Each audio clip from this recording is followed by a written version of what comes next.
Producer Rakesh గారికి, artist Rakesh గారికి ఏంటి డిఫరెన్స్? మీరు గమనించిన డిఫరెన్స్ ఏంటి?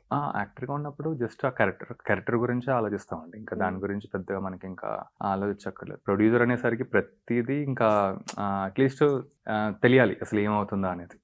సో దట్ మనం కొంచెం పక్కకి వెళ్తూ ఉంటే ఇటు తేవచ్చు అనేది. సో అన్ని విషయాల గురించి కొంచెం అవగాహన ఉండాలి.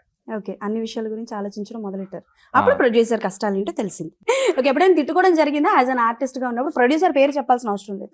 ఎప్పుడైనా సరే ఏ మూవీకి అయినా సరే ఆర్టిస్ట్ గా చేసినప్పుడు ఏ ప్రొడ్యూసర్ నైనా తిట్టుకోవడం జరిగింది. శుభ్రంగా ఉంటుంది. ఏం తిట్టుకున్నారో కంప్లైంట్స్ చెప్పండి. ఉంటాయి కదా, ఎందుకుంటావు? ఎంత వాళ్ళు బాగా చేసినా కూడా కంప్లైంట్స్ అనేది ఉంటాయి. అంటే నాకేంటంటే ఏదన్నా వెయిటింగ్ పీరియడ్ అనేది కొంచెం నాకు ఇరిటేషన్ అనమాట. వెయిటింగ్ పీరియడ్ వెయిట్ చేసుకో, నాకు వర్క్ పొద్దున్న నుంచి రాత్రి వరకు నేను చేస్తాను. పొద్దున్న పిలిచేసి రాత్రి వరకు ఏమీ లేకుండా అలా కూర్చోబెట్టారు అనుకోండి, కొంచెం నాకు రెస్ట్లెస్నెస్ వచ్చేస్తుంది. అక్కడే నాకు నచ్చేది కాదు. అలా ఏంటంటే స్టార్టింగ్ లో అంతా ఎందుకు ఇస్తారు, డేట్స్ ఏమి ఇవ్వరు కదా, వచ్చి కూర్చోబెట్టేవారు.